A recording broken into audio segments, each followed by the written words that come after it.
Bonjour et bienvenue à toutes et à tous sur la chaîne Histoire vraie de crime. Aujourd'hui, je vais vous emmener dans un dossier troublant qui s'est déroulé durant l'été 2021 dans un quartier résidentiel calme situé en périphérie de Toronto, au Canada. Les maisons y sont modernes, les rues larges et bordées de grands arbres, et l'ambiance de cette banlieue verdoyante inspire habituellement tout, sauf la violence. Pourtant, derrière les haies soigneusement taillées et les sourires de façade, un plan machiavélique se tramait. L'affaire dont je vais vous parler concerne une épouse que tout le monde croyait être une victime, alors qu'en réalité, elle préparait méticuleusement la chute de son propre mari. Si vous aimez mon contenu et souhaitez soutenir mon travail, je vous invite à me laisser un like et à vous abonner à la chaîne, j'en serai très reconnaissante. Dans ce quartier, qui se targue d'organiser régulièrement des fêtes de voisins et des barbecues familiaux, vivait un couple nommé Amanda Davidson et Christopher Davidson. À première vue, ils semblaient former une union parfaitement assortie. Amanda, âgée de 34 ans, était une femme élancée d'environ 1,70 m, dotée d'une élégance naturelle et d'un charisme certain. Elle avait de longs cheveux roux ondulés, qu'elle nouait parfois en un chignon décoiffé, et son visage légèrement parsemé de taches de rousseur lui donnait un air juvénile. Christopher, son mari de 38 ans, était tout aussi remarquable. Plus grand qu'elle, d'une bonne tête, il portait ses cheveux bruns coupés courts et arborait une barbe soignée qui lui conférait une allure à la fois décontractée et sophistiquée. Leur maison, l'une de ces constructions modernes, avec de larges baies vitrées, reflétait leur situation financière confortable et laissait penser qu'ils vivaient une existence douce et aisée. D'après les confidences qu'Amanda partageait avec son entourage, elle avait grandi dans une famille modeste, dans une petite ville de l'Ontario. Elle avait toujours nourri de grandes ambitions. Jeune, elle avait ressenti le besoin de s'extirper d'un quotidien trop banal pour elle, et de se réaliser dans un milieu où elle pourrait briller. Son physique avenant et sa propension à s'exprimer avec aisance l'avaient aidée à trouver de l'assurance. Quant à Christopher, il disait être originaire de la région de Vancouver. Après des études dans le domaine de la technologie, il avait emménagé en Ontario pour saisir une opportunité d'emploi exceptionnelle. Là-bas, son travail acharné et son esprit analytique lui avaient permis de gravir les échelons d'une société de pointe, et il était devenu un élément clé dans la gestion de projets innovants. L'union de ces deux personnalités, pour quiconque les avait rencontrées, semblait relever de l'évidence. Ils formaient un couple soudé, dynamique et doté d'une aisance financière que beaucoup leur enviaient. Au-delà de ces apparences, le couple cultivait toutefois des facettes plus complexes. Amanda aimait se montrer dans les événements caritatifs ou les soirées mondaines organisées par l'élite de Toronto. Elle avait le contact facile, parlait avec un sourire engageant et savait mettre les gens à l'aise, au point de nouer des amitiés dans tous les cercles qu'elle fréquentait. Ses intérêts allaient de la décoration intérieure au yoga, en passant par la cuisine gastronomique. Elle expliquait qu'elle avait toujours rêvé d'ouvrir un café ou une boutique de pâtisserie, mais son envie de mener un train de vie raffiné l'avait orientée vers d'autres voies. De son côté, Christopher vouait une passion pour les activités de plein air, en particulier le cyclisme en montagne. Il avait investi dans un équipement coûteux, et quand il ne travaillait pas, il s'absentait souvent pour s'entraîner dans les sentiers forestiers du nord de Toronto. Cet équilibre semblait fonctionner. Amanda avait besoin d'événements scintillants pour s'épanouir. Christopher trouvait son bonheur dans l'adrénaline sportive. Et tous deux se retrouvaient le soir autour d'un dîner, partageant un quotidien relativement confortable. En plus de leurs occupations respectives, Amanda et Christopher comptaient sur la présence d'une amie proche, Olivia Sawyer, une femme de 29 ans, qui tenait un petit restaurant moderne dans le centre-ville. Olivia avait des cheveux blond platine coupés au carré et des yeux marron pétillants. Amanda la présentait comme une confidente de toujours. Même si elle ne se connaissait pas depuis si longtemps que cela, Amanda décrivait Olivia comme la seule personne assez compréhensive pour l'écouter sans la juger. Olivia avait des talents culinaires indéniables et gérait elle-même la carte inventive de son restaurant. Par affection pour Amanda, elle était souvent à son écoute, compatissante et prête à l'aider, même si elle n'était pas toujours d'accord avec les méthodes employées par son amie pour atteindre ses objectifs dans la vie. Au fil des mois qui précédèrent le drame, une rumeur se mit à circuler parmi le voisinage de la banlieue tranquille. Amanda, d'habitude radieuse, commença à apparaître avec des cernes marquées et un air soucieux. Il arrivait qu'on la voie avec des ecchymoses sur les bras ou une lèvre tuméfiée, qu'elle dissimulait mal sous un correcteur de maquillage. Elle soufflait alors à des gens qu'elle croisait sur le trottoir, qu'elle vivait une situation conjugale difficile, qu'elle craignait les accès de colère de Christopher. D'abord, personne n'osa vraiment s'immiscer. Les voisins se contentaient d'observer avec une curiosité inquiète et un vague sentiment de malaise. Amanda, qui se disait terrorisée, confiait à l'une puis l'autre personne qu'elle redoutait les violences psychologiques et physiques auxquelles elle aurait été soumise depuis quelques mois. D'après elle, Christopher n'était plus le même. Sa consommation d'alcool aurait augmenté, il serait devenu jaloux et possessif, et il l'aurait parfois menacée. Elle avouait craindre pour sa vie. Les personnes qui appréciaient Amanda se sentaient impuissantes. Elle la voyait pleurer et se répéter que son mariage basculait dans l'horreur. Parfois, dans un langage confus, elle expliquait avoir consulté un médecin pour faire constater ses blessures, et on la crut lorsqu'elle assurait avoir des certificats attestant de coups et de maltraitance. Bien entendu, l'inquiétude grimpa d'un cran dans le voisinage, car personne n'imaginait Christopher, cet homme travailleur et poli, capable d'infliger de la souffrance à sa femme. Et pourtant, chacun a appris à se méfier des apparences. Derrière les portes closes, tout peut s'arriver. C'est ce raisonnement qui poussa plusieurs habitants à prêter plus de crédit au récit d'Amanda qu'à leur propre ressenti face à Christopher. C'est au début du mois de juillet 2021 que survint la scène choc. Un soir, tard dans la nuit, Amanda appela les secours en hurlant. Les pompiers et la police arrivèrent en trombe dans la rue habituellement paisible. Sous la lumière des gyrophares, on découvrit Christopher gisant dans le garage, inconscient, avec des traces de coups sur le crâne et le torse. Amanda, en larmes, répétait qu'il l'avait menacée, qu'il voulait s'en prendre à elle et qu'elle s'était enfuie in extremis pour alerter les autorités. L'agitation était palpable.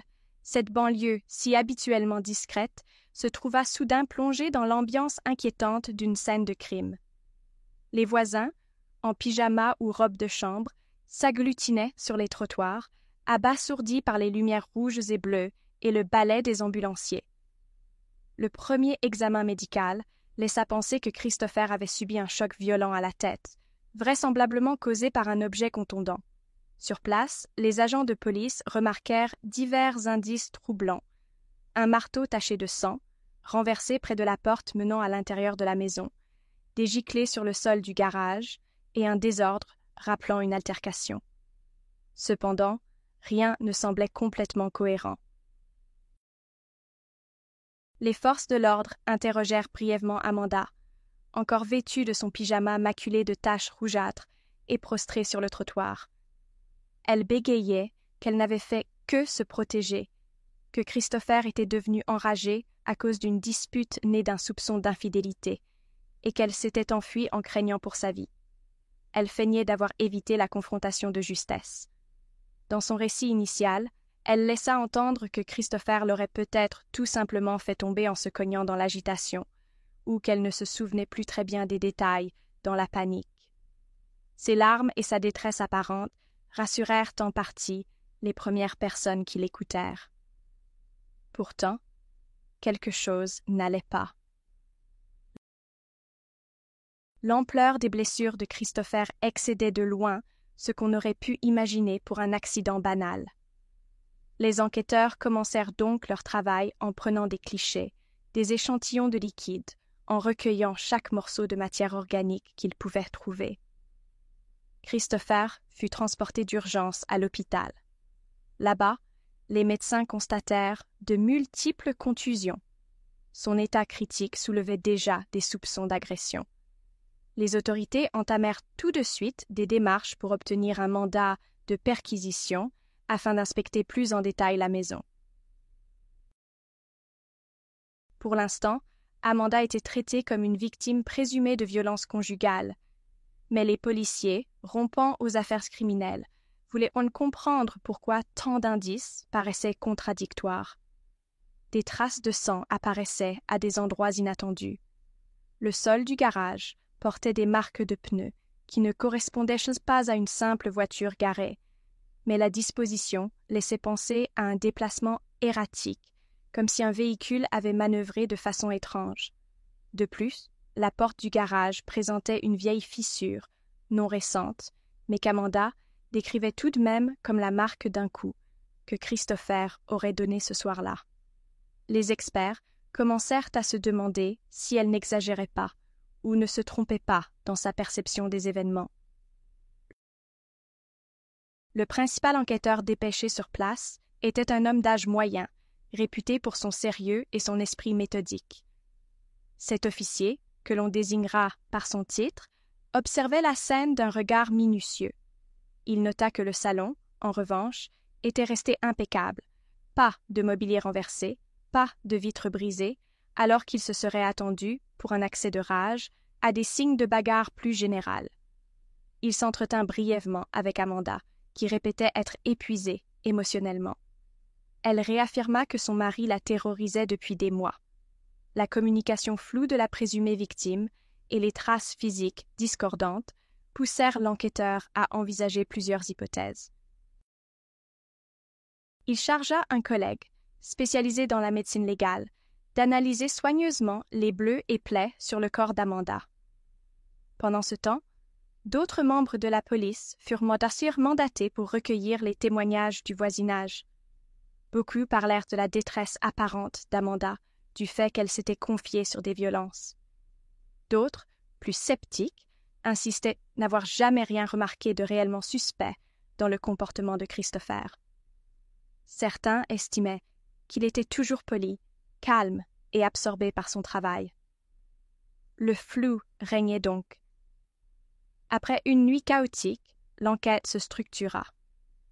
Les policiers commencèrent par dresser le portrait de la victime dans cette affaire, Christopher. Même s'il était encore en vie, il restait dans un état critique, alité en soins intensifs. D'après les renseignements qu'ils purent collecter, Christopher était un cadre dans une grande entreprise technologique, apprécié de ses collègues pour son professionnalisme et sa fiabilité. Il gérait souvent de gros contrats, en lien avec le développement de logiciels de sécurité. Ses subordonnés décrivirent un homme exigeant mais juste, qui travaillait parfois tard le soir. Ses rares confidences sur sa vie privée à des collaborateurs laissaient entendre qu'il aimait voyager et passer du temps en nature.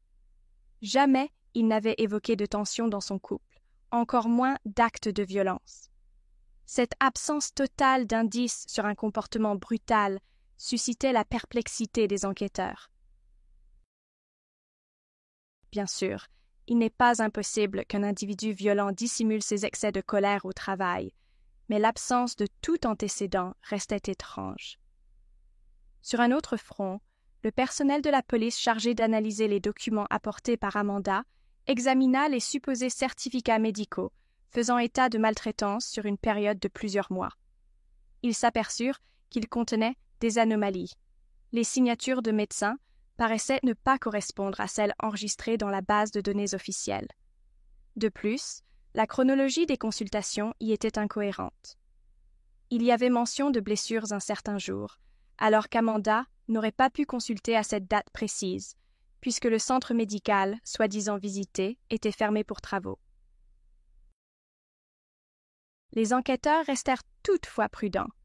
Peut-être Amanda avait-elle falsifié certains éléments pour obtenir de l'aide plus rapidement, redoutant de ne pas être crue en tant que femme maltraitée. Mais Peut-être aussi quelque chose de plus sombre se cachait derrière ces faux papiers. Olivia, l'amie d'Amanda, fut convoquée au poste afin de faire la lumière sur la situation conjugale de sa confidente. Elle semblait visiblement tourmentée. Elle expliqua qu'Amanda lui avait parlé à plusieurs reprises de disputes conjugales, d'insultes proférées par Christopher. Olivia admettait toutefois ne jamais avoir assisté directement à la moindre violence physique. Elle n'avait fait qu'écouter le récit d'Amanda, lui conseillant parfois de prendre des photos de ses blessures pour accumuler des preuves. Quand les policiers demandèrent à Olivia si elle avait pu remarquer quelque comportement inhabituel chez Amanda, la restauratrice resta songeuse. Elle finit par admettre qu'il y avait un détail qui la troublait. Quelques jours avant l'agression, elle était passée à l'improviste au domicile du couple pour rapporter un plat qu'elle voulait faire goûter à Amanda. Entrant par la porte de service, elle entendit son amie parler au téléphone, d'un ton pressant et excité, mentionnant quelque chose comme « Tout doit être prêt. Je n'ai pas de temps à perdre. » Lorsque Amanda s'aperçut de la présence d'Olivia, elle lui expliqua qu'elle parlait avec un membre de la famille à propos d'une formalité immobilière urgente. Rien de plus. Cependant, l'attitude nerveuse d'Amanda ce jour-là avait laissé un sentiment étrange chez Olivia. Pourtant, jusqu'à la découverte de Christopher inanimé dans le garage, Olivia n'avait pas cru devoir signaler quoi que ce soit. Les enquêteurs l'écoutèrent attentivement et la remercièrent pour son témoignage, notant chaque détail dans leur carnet. Au fur et à mesure que l'examen de la scène avançait, plusieurs pistes commencèrent à apparaître. On trouva, dans un tiroir, des extraits d'une compagnie d'assurance-vie d'un montant très élevé. Cette assurance avait été contractée au bénéfice d'Amanda, au cas où il arriverait malheur à Christopher. Les dates de souscription et l'augmentation récente de la prime étaient particulièrement intrigantes. Amanda avait, 2 mois plus tôt, fait hausser le montant de la police d'assurance, prétextant l'évolution de leur patrimoine. En soi, ce n'était pas illégal. De nombreux couples ajustent leurs assurances à mesure que leurs revenus augmentent. Mais dans le cadre de cette affaire, ce détail éveilla l'attention. D'autant plus qu'on y vit la mention de prime pour invalidité permanente, qui s'ajoutait à la somme versée en cas de décès accidentel. Pendant ce temps, l'hôpital signala aux enquêteurs que Christopher était sorti du coma artificiel dans lequel on l'avait placé. Il restait toutefois faible, tout juste capable de prononcer quelques mots. La police dépêcha le principal enquêteur pour tenter de recueillir sa version des faits. Christopher, malgré la douleur, se montra choqué d'apprendre qu'il était considéré comme un mari violent. Il expliqua d'une voix tremblante qu'il n'avait jamais levé la main sur Amanda. Il la décrivait comme quelqu'un de dynamique, certes, mais aussi de manipulateur quand elle le voulait. Interrogé sur la soirée dramatique, Christopher affirma avoir le souvenir d'être rentré plus tôt que prévu pour surprendre son épouse, car il lui avait acheté un cadeau. Il raconta l'avoir trouvé dans le garage, affairé à manipuler un objet métallique dont il ne se souvenait pas bien de la forme. Il raconta une vive dispute, non pas parce qu'il était violent, mais parce qu'Amanda semblait agitée, prise de panique à sa vue. Elle se serait jetée sur lui, l'accusant de ne pas la comprendre, d'être un obstacle à ses rêves, puis le choc. Tout devint flou. Christopher crut que quelqu'un l'avait frappé par derrière. Il se rappela être tombé. Ensuite, le noir complet. Quand le principal enquêteur lui demanda s'il suspectait Amanda de préméditer quelque chose, Christopher avoua ne pas vouloir y croire, tout en admettant que leur couple battait de l'aile depuis un certain temps. Ils se disputaient à propos de leurs finances. Amanda dépensait trop. Elle voulait voyager luxueusement, tandis que lui préférait un mode de vie plus simple. Il la soupçonnait aussi d'avoir menti sur certaines factures. Cependant, il n'avait jamais imaginé qu'elle puisse être capable d'une agression physique, encore moins qu'elle mette en scène un scénario de violence conjugale en l'accusant. Afin de solidifier l'enquête, la police examina désormais plus précisément le domicile. À la grande surprise de tous, elle découvrit un système de sécurité interne très avancé, possiblement installé pour dissuader les cambrioleurs ou surveiller la maison en l'absence des occupants. Ce système, d'après la configuration, comportait un mode de sauvegarde automatique qui enregistrait des images et du son sur un serveur distant, même lorsque les caméras paraissaient inactives. Les forces de l'ordre adressèrent une demande officielle à la société de sécurité pour obtenir les enregistrements. Pendant que cette requête suivait son cours, d'autres éléments confirmèrent la possibilité d'une mise en scène orchestrée par Amanda. Quelques témoins rapportèrent l'avoir vue, un matin, appliquant un maquillage jaune-violet sur ses bras, comme si elle se créait de faux bleus. Le fait n'était pas certain, les témoins ne l'avaient pas confrontée sur le moment, mais cela devenait plausible lorsqu'on comparait ses observations aux anomalies relevées dans ses certificats médicaux. De plus, un ancien collègue d'Amanda, qui la connaissait avant son mariage, mentionna qu'elle avait déjà élaboré des scénarios pour se faire passer pour une personne lésée, afin de gagner de la sympathie ou obtenir de petits avantages professionnels. Il l'avait autrefois surprise en train de simuler un malaise. Les enquêteurs, prudemment, commencèrent à dessiner l'hypothèse d'une conspiration visant Christopher, dans le but d'obtenir une rétribution financière conséquente. Olivia fut convoquée une seconde fois. Elle semblait plus agitée, comme si elle traversait une crise de conscience. Finalement, elle raconta un événement qui l'avait profondément déstabilisée.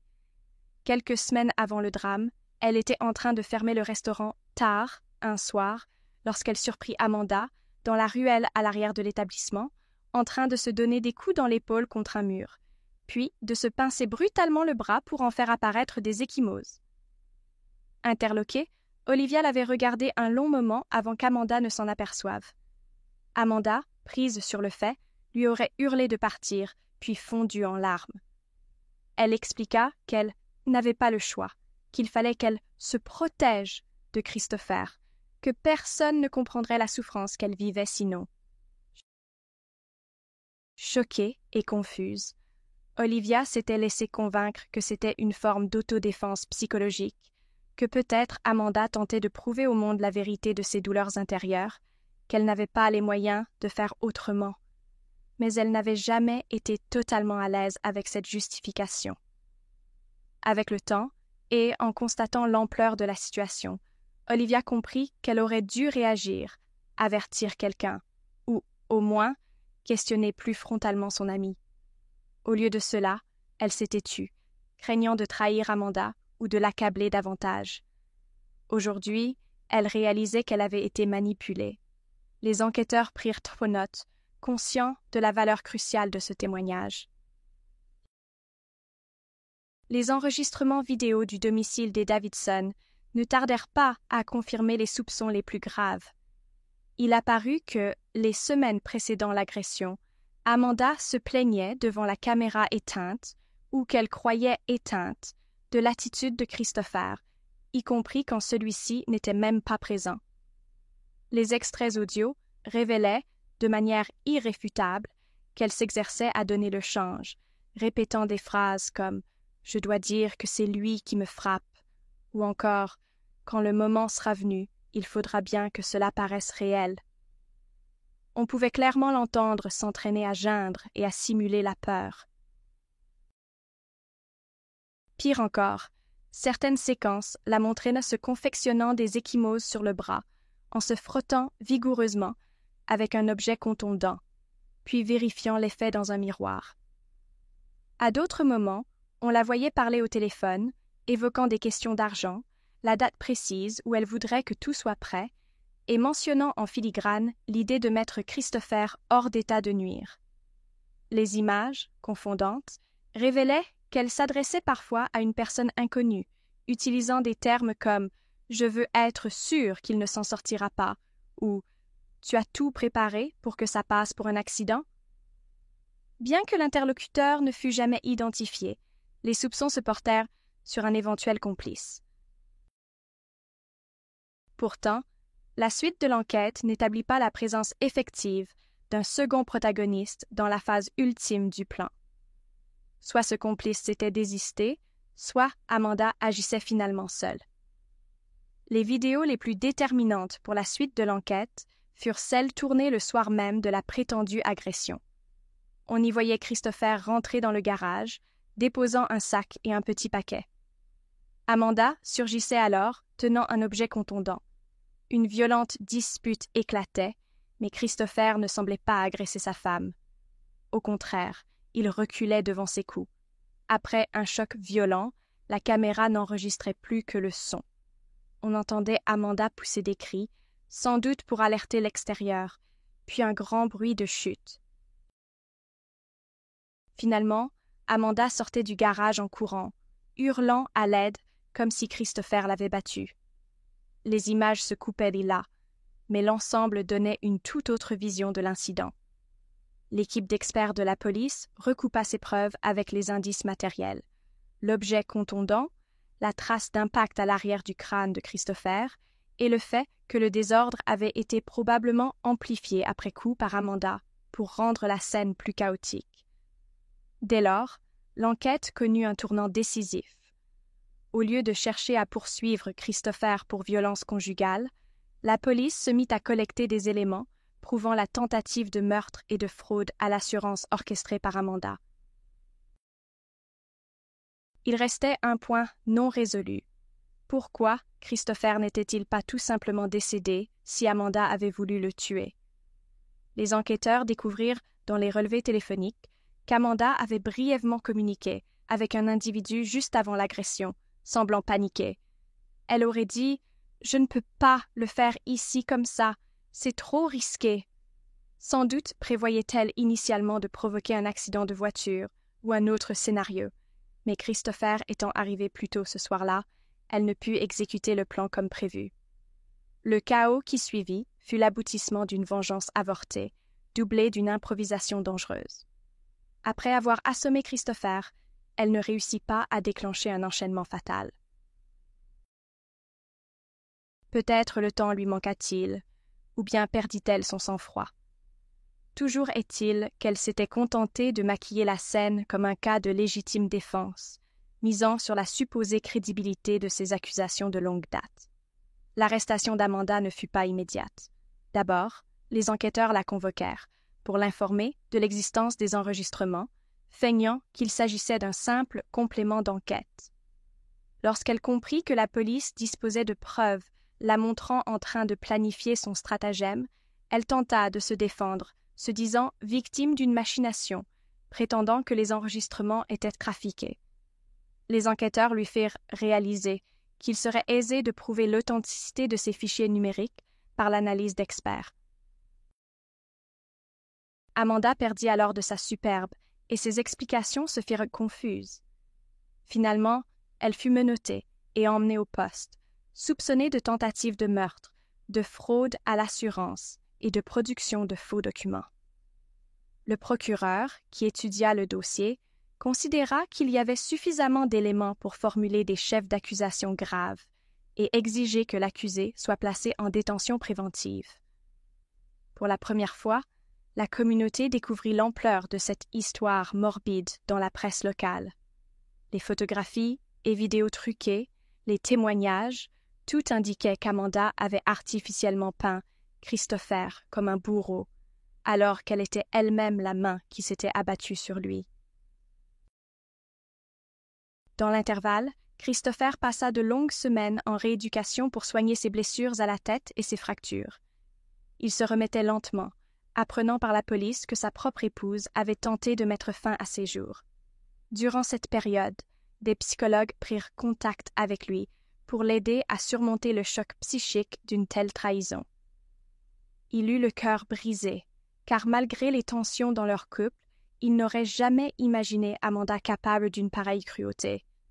Sa famille, à qui il n'avait jamais rien confié de ses problèmes conjugaux, fut profondément bouleversée.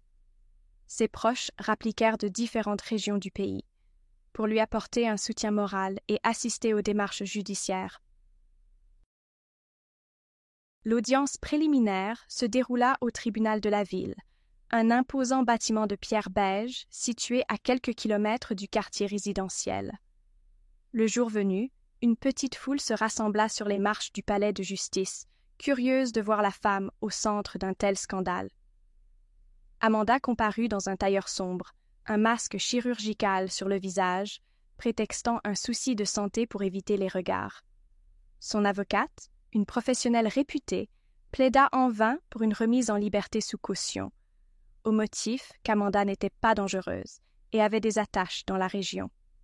Le juge refusa, considérant la gravité des accusations et le risque de fuite, vu qu'Amanda disposait d'économies substantielles. Elle fut donc reconduite en détention, dans l'attente du procès. La procureure, décrite par la presse comme une femme intraitable, expliqua à la Cour que les preuves audiovisuelles découlant du système de sécurité domestique constituaient des éléments quasiment irréfutables de préméditation. Les enregistrements montraient clairement l'accusé débiter un discours incriminant et préparer méthodiquement un scénario. Tout argument de la défense pour invalider ces vidéos paraissait bien mince. Avant l'ouverture du procès, la police voulut approfondir la piste d'une possible collaboration avec un tiers, un ou une complice qu'Amanda aurait appelé avant l'altercation. Les relevés téléphoniques mentionnaient un numéro inconnu, basé à l'étranger, contacté plusieurs fois les jours précédant le drame. Les services de renseignement canadiens entreprirent des vérifications, mais ne trouvèrent rien de concret. Peut-être s'agissait-il d'une connaissance virtuelle, voire d'un simple intermédiaire pour d'autres affaires. Dans tous les cas, cette piste secondaire n'aboutit pas à un suspect additionnel clairement identifiable, et le parquet décida de concentrer son acte d'accusation sur Amanda seule. Lorsque le procès s'ouvrit quelques mois plus tard, l'opinion publique, choquée par l'ampleur de la manipulation, se focalisa sur la personnalité d'Amanda. La salle d'audience, disposant d'un espace pour la presse et les curieux, fut comble. Le juge, un magistrat expérimenté, imposa tout de suite une atmosphère de solennité. L'accusation exposa en détail comment Amanda avait construit de fausses preuves de maltraitance. Maquillage, documents médicaux bidons, témoignages récoltés en pleurant auprès de voisins ou de collègues compatissants. Pour souligner la dimension stratégique de la mise en scène, la procureure montra aux jurés plusieurs extraits des enregistrements, où l'on apercevait Amanda se parler à elle-même, planifier ses actes, revoir son scénario et se réjouir du fait que, si Christopher était hors jeu, elle pourrait encaisser l'argent de l'assurance et se fabriquer un nouvel avenir. Des messages vocaux, retrouvés sur le téléphone d'Amanda, attestaient aussi qu'elle consultait des sites Internet sur la façon de causer un accident automobile qui semblerait fortuit. Tous ces indices ne laissèrent guère de doute quant à sa volonté de nuire à son mari. La défense, de son côté, tenta de minimiser la portée de ces éléments. L'avocate d'Amanda alléguait que sa cliente n'était pas dans son état normal, qu'elle aurait subi des pressions psychologiques de la part de Christopher et que la paranoïa l'aurait poussée à des comportements irrationnels. Elle avança l'idée qu'Amanda, effrayée et confuse, aurait tout simplement réalisé des simulations pour se défendre d'éventuelles agressions futures qu'elle redoutait. Selon ce discours, Amanda n'aurait jamais eu l'intention de véritablement tuer Christopher, et l'incident dans le garage résultait d'une dispute violente qui aurait mal tourné. Toutefois, la procureure opposa à ces arguments le contenu explicite des enregistrements, où Amanda faisait clairement état d'un plan pour blesser Christopher, voire pire, et de ses intentions de profiter d'une assurance vie conséquente. Difficile, dès lors, de croire à la simple confusion d'une victime apeurée. Parmi les témoins appelés à la barre, on compta Olivia. La jeune restauratrice, déterminante pour l'affaire, raconta à la cour ce qu'elle avait vu. Amanda s'infligeant volontairement des ecchymoses et l'implorant de garder le silence. Elle décrivit aussi la façon dont Amanda s'exerçait à jouer la femme apeurée.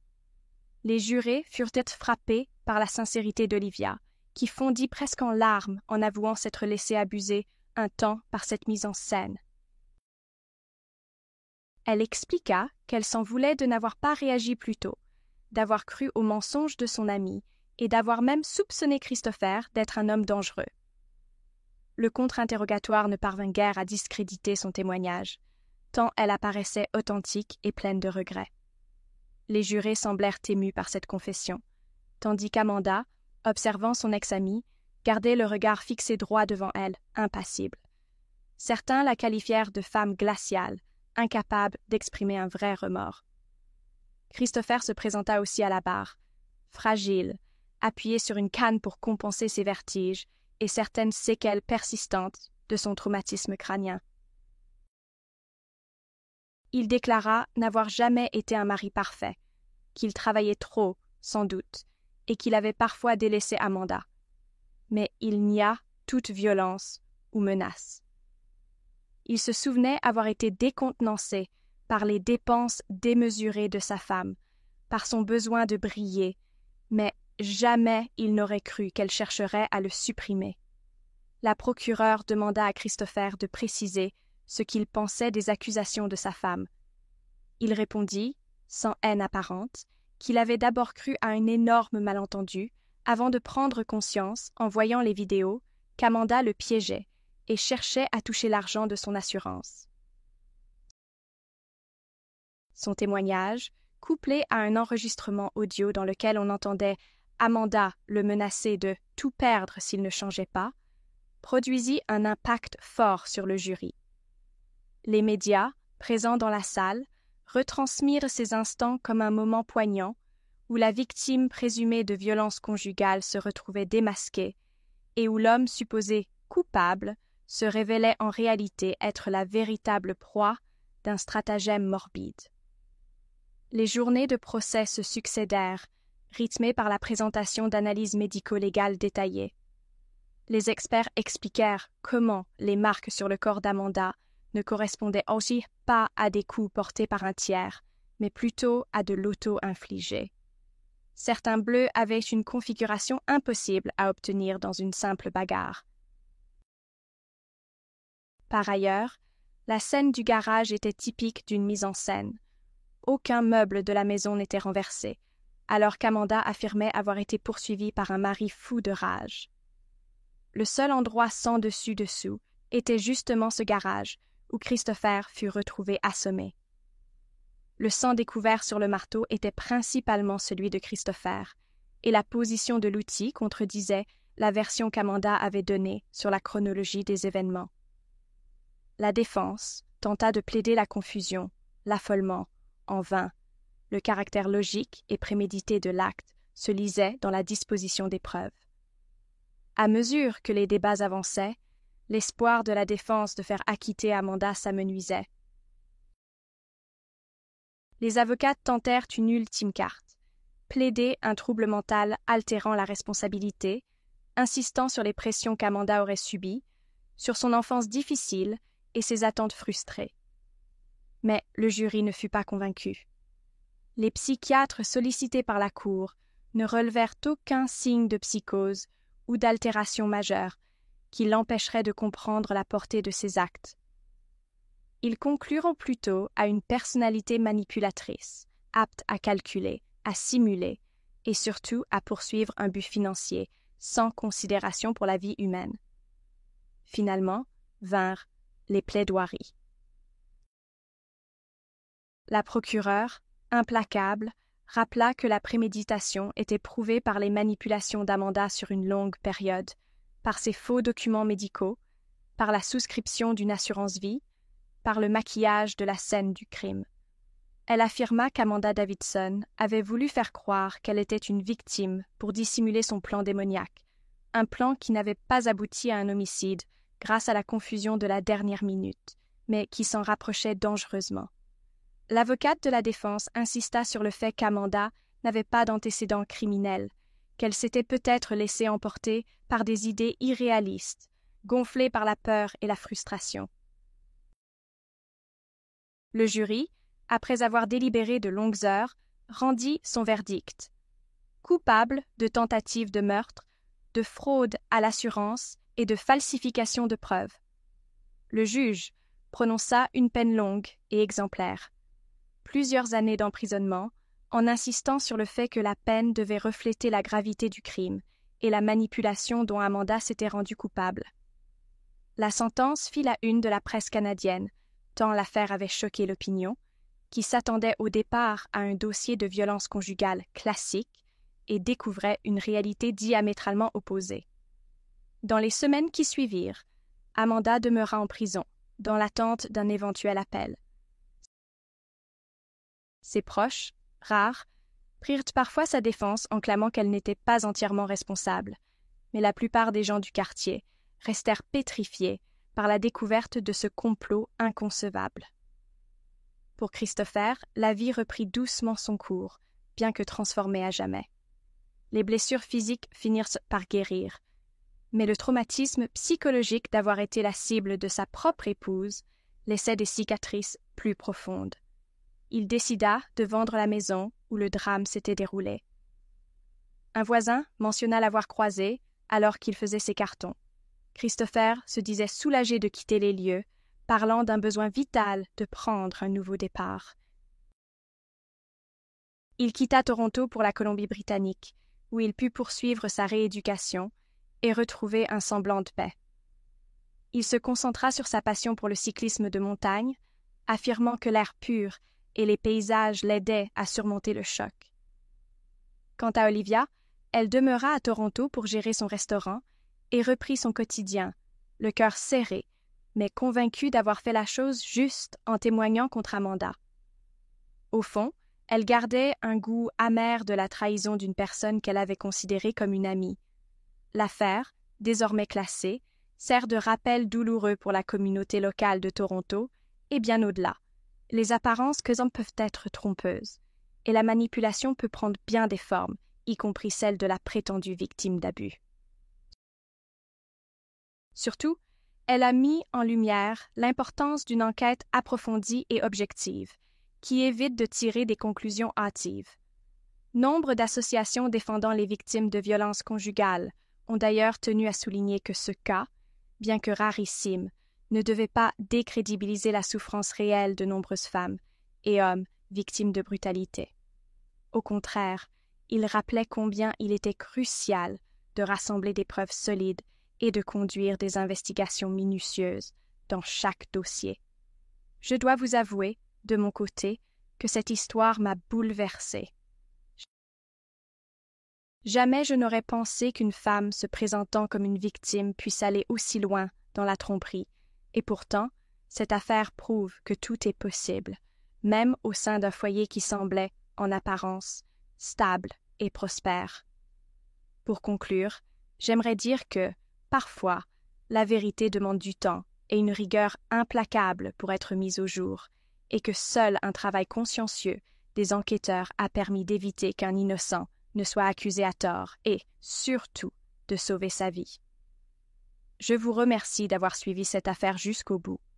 Je vous invite à poursuivre votre visite sur ma chaîne et à découvrir d'autres vidéos où je raconte des histoires vraies de crimes, qu'il s'agisse d'énigmes non résolues ou de drames judiciaires marquants. Votre soutien me touche énormément et m'encourage à continuer de vous présenter ces récits. J'espère que vous trouverez ces autres vidéos tout aussi captivantes, alors n'hésitez pas à y jeter un œil pour prolonger votre immersion dans l'univers des affaires criminelles. Prenez soin de vous et à très bientôt.